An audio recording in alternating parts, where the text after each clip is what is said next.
to play against their wide players because obviously they've got a different level of talent. But Stones did well going into that midfield position yesterday, and I think he's now realised that he's got to get very serious. He cannot make a mistake in the league, Pep Guardiola, and they've got big games coming up in the Cup. And look, there's a massive game next Sunday, Martin, Liverpool versus Arsenal. City obviously play before, which they'll have to do their job. If City don't do their job anyway, Arsenal win the league. But I think if Arsenal win at Anfield next Sunday, and I go off sort of experience here in saying that our manager would say, if you're playing Liverpool away in March and April and you're going for the title and you win the league. And he used to say that to us. You've just said if they do it, they'll win the league. And since we last spoke, Arsenal have kept on winning. Flip-flop time, people. Flip-flop time. Have you revised your opinion? Well, I have. Of course I have. Because originally, about probably 2 or 3 months ago, I thought Arsenal would finish 10, 15 points behind City. That's not going to be the case. Massively wrong. Gary Neville, hugely wrong on that one. Now, obviously, I think now it's 50-50. I think if 50-50 now. 50-50. If Arsenal win at Liverpool, they definitely become favourites. Gary Neville admitting he was wrong about Arsenal, it was always going to come. And especially in these last 3 games for Arsenal, because they had the wobble when they lost to City and they drew with Brentford, lost to Everton. And then they had a couple of games where they weren't great, but they won. Aston Villa come back, Bournemouth come back. And Gary Neville, he jumped on it like a bitch in heat. And it was very much, the conceding of goals, the struggling, going behind, relying on comebacks. No way. They're going to fall away. The last 3 matches, Arsenal have been utterly sublime. City, by the way, have come into brilliant form, won 4 Premier League games on the bounce, and they are going to push Arsenal right until the end. But Gary Neville now having to admit that he was wrong, that he got it wrong. He's saying 50-50. That changes this weekend if and when Arsenal beat Liverpool. It's a gateway game for Arsenal, very much a game that they've struggled away at Anfield for many years. The mental strength, the growth, the development of this squad will advance even further with a win here. Getting that hoodoo out the way, getting that kind of bogey clubs are normally reserved for smaller teams that do well against you. But Liverpool away has been beyond a bogey team for Arsenal in recent years. To do that, to maintain their 8-point difference, going into their last 8 games, makes them favourites. And Gary Neville almost ready to start admitting it. I want your thoughts and I want your feelings on that. There had to come a turning point when Gary Neville said, hold my hands up. I've been capping all year about Arsenal, but I want your thoughts and I want your feelings on that, people. This next video I got sent, I haven't watched it all yet, but someone just said, Terry, the Arsenal hate is true. You've got to watch it. Let's take a little look here. To your Arsenal win the league. My original answer was, I want to see Arsenal win the league over Liverpool fan here. Arsenal to win the league. City. However, someone made a great point, which made me change my mind. It took Liverpool 30 years and Jurgen Klopp to come and absolutely transform the whole club for us to win 1 league title. If Arsenal have 1 fluke season under fucking Arteta and manage to win it, I think it will diminish Liverpool's achievements. Liverpool fans have been on Arsenal for a while now, and this guy has hit the nail on the head. It does diminish what Liverpool have done. It does, to a degree. Liverpool have over-indexed themselves in terms of the last 5 to 6 years in the Premier League. They have been one of the best 2 teams, but this is not the City and Liverpool era.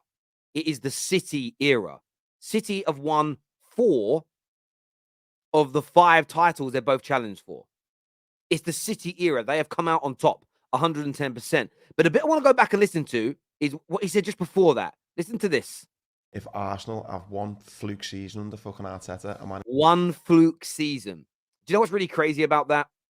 This Arsenal season is at this stage after 29 games, is in the top 5 or 6 performances so far that we've ever seen from a team points-wise. Okay, it is ahead of every single Pep Guardiola team at this stage of the season, barring the Centurions. To say it's a fluke, again, is so disingenuous. And Liverpool fans here are fuming when it comes to Arsenal. And as I've said all year, people are scared of them. Arteta can put himself league-wise, Premier League-wise, on par with Jurgen Klopp with 1 Premier League trophy each. And with the direction that Liverpool look like they're going in, and you look at Arsenal's trajectory, there is a fear that Arteta and Arsenal could go on to win more Prems than Liverpool and Klopp. That is why they've been angry at Arsenal for ages. To win it, I think it will diminish Liverpool's achievements. Given what Liverpool and Man City have done these last few years, Arsenal just coming like this when Liverpool and Man City are having an off season. To think that the one of City are not having an off season in any way, shape, or form. They are about on average points for this stage of the season for the last 5 to 6 years. Liverpool are having a terrible year, but don't drag City into this to make Arsenal's achievements look weaker. That is awful punditry. the one season we had a blip. Every season where Liverpool are going hard at it, so Man City. Fucking Man City slip up this season and are a little bit shit.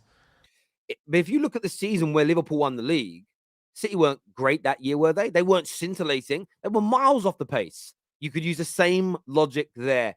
But listen, Liverpool fans over-index their team, one of the greatest Premier League teams of all time. Now look at them. Now look at them. Oh! Arsenal are winning the league, whether you like it or not. And that's it. That's it. We're winning it. It's done. Dusted. Finito, por favor. It's done. We are winning it. I'm telling you now, this league is ours. I've seen enough to know we're winning it. And Man City, big up to Man. I'm not mugging Man City off. Fantastic team. Fantastic players. Fantastic performance today. Jack Grealish purring. But they are still in 3 competitions if you include the Premier League, Champions League and FA Cup as well. And as good as they are, I think that gives us the edge. Lee Gunner there, backing Arsenal to win the league again, you see. Positive. I wanted to share it because Lee is positive here. But he got a lot of chest. A lot of chest now. Do you agree with Lee Gunner? Is it Arsenal's league? He's certainly happy about it. I still want to see him admit he was wrong about Arteta, though. I really, really do. Let's take a little look here at Carefree Lewis, because we know Graham Potter's been sacked now. He's done. He's out. But this got sent through to me. I have seen this. This killed me. Take a little look. It'll be the same thing next week. There'll be barely anyone in Liverpool. Yeah, we hear you, man. We hear you, man. Let us talk, bro. Yeah, the same shit. So the guy is absolutely high, drunk, singing Roman's name, and he's just like, "Oh, I'll let you talk. I don't know why I'm here. Where are we?" Every week.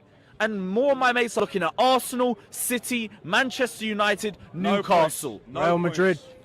And a Real Madrid double just slapped in between there for fun. No points. If we don't even like going there. No point. What is the plan? What is the plan? Are we just going to sit there and then just pretend to be okay with it until the end of the season and then just say, yeah, it's a little bit of progress, all of that? What's the point? What's the Listen to him. He's brilliant. the fucking point? No points. Bro, let us talk, please. You're just talking in the middle of it. Let us talk. Father, I'll let you talk, son. Yeah, bro, you're just talking at the end of my sentence. Let me go, man. I'm just saying. Oh, Fatua, come in and took him away. Love it. Listen, Chelsea fans are fuming. It's been 12 hours or so now since the sacking. And I really want to get your take on it today. Who should come in? Are you confident Chelsea are going to get it right this time round? Let us know in the comment section, people. Up next, a bit on United. Fans, because for me, one shot on target away from home isn't acceptable. The whole performance has been poor, but you look at the absentees. Christian Eriksen is still out. Casemiro is suspended. No Aaron Wan-Bissaka, who I think would have been really important today, up against Sam Maximan. Val Weghorst, bless him, is still labouring around up front, although he's been taken off now, I think. But it's on the Glazers. There was no investment in January. The squad is not deep enough to play the number of games in the number of different competitions. Erik ten Hag's were miracles to have as competitive a season as Manchester United have, in my opinion. He's bang on. He's absolutely bang on. Now, rivals won't like hearing this because rivals all want to shit on each other. And I get it and I understand it and it makes sense. But the problem is the 2 bits of banter I'm hearing about Man United contradict one another. Some are saying it's not an overachievement because he inherited a brilliant squad. In the very next breath, they state that we're Casemiro FC and without him, we fall apart. So we can't have a great and balanced squad and be Casemiro FC at the same time.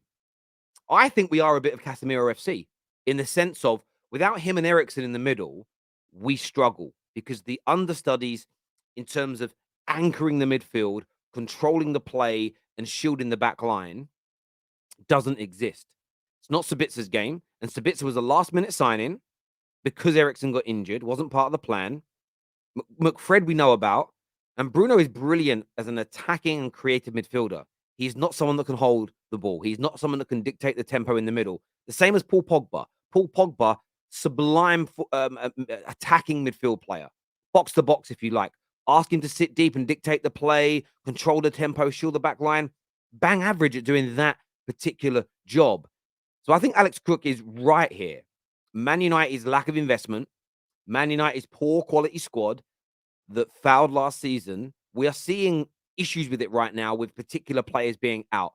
The low, never been good enough.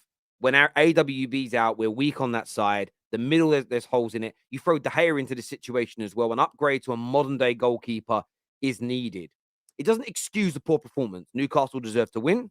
Newcastle, the rightful winners, 110%. But what you can't start doing is rewriting history. There is a reason that most pundits had United finishing between 6th and 8th in the league. There's a reason that nobody predicted us to win a trophy this year. And they did that at the start of the season. And they said the same thing at the end of the transfer window. So let's not rewrite history and act like United being 4th, having won a trophy, still in the FA Cup and the latter stage of the Europa League. Let's not pretend this isn't an overachievement. Of course, you're going to celebrate United losing, but the over-indexing here is absolutely mad. Let's take a look at what Goldbridge's reactions were like to those goals yesterday. Ball. Cross to the back post. They're queuing up. Goal.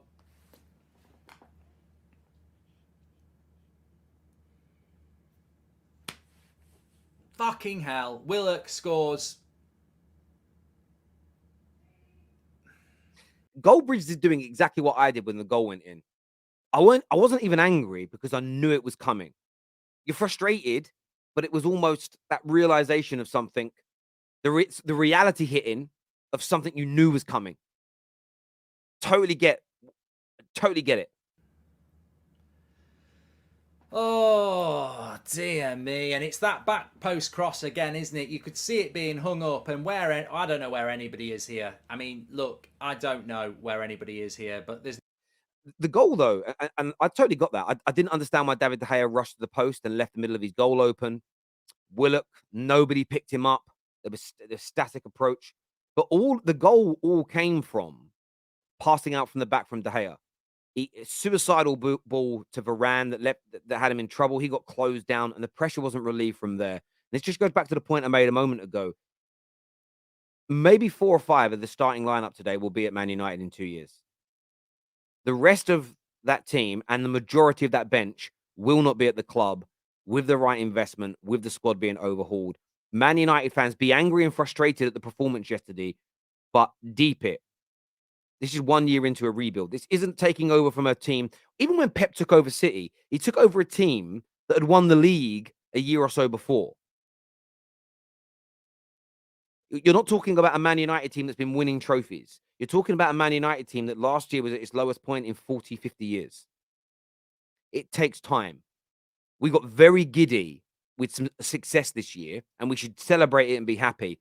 But the over-indexing, and I'll keep using that phrase, the gassing up some United fans did, this idea that we were back and the squad was complete and we could compete with everybody and we were going to have no more blips or bad runs. It was stupid. Great teams still have bad runs, but we have still got massive holes in our squad, and we need to put pressure upon the Glazers to help fix us, or whoever the new owners are to fix us if they don't sell, because this manager, Ten Hag, needs investment to get us back to the very, very top. He really, really does. Listen, viewers, thank you for tuning in. Hit the like and the share buttons. Leave your comments below. Scan the QR code on the screen as well to follow the Top 6 podcast on Spotify. New one being released later today. Until next time, take care. Goodbye. God bless. And I'll see you all again soon. Thank you.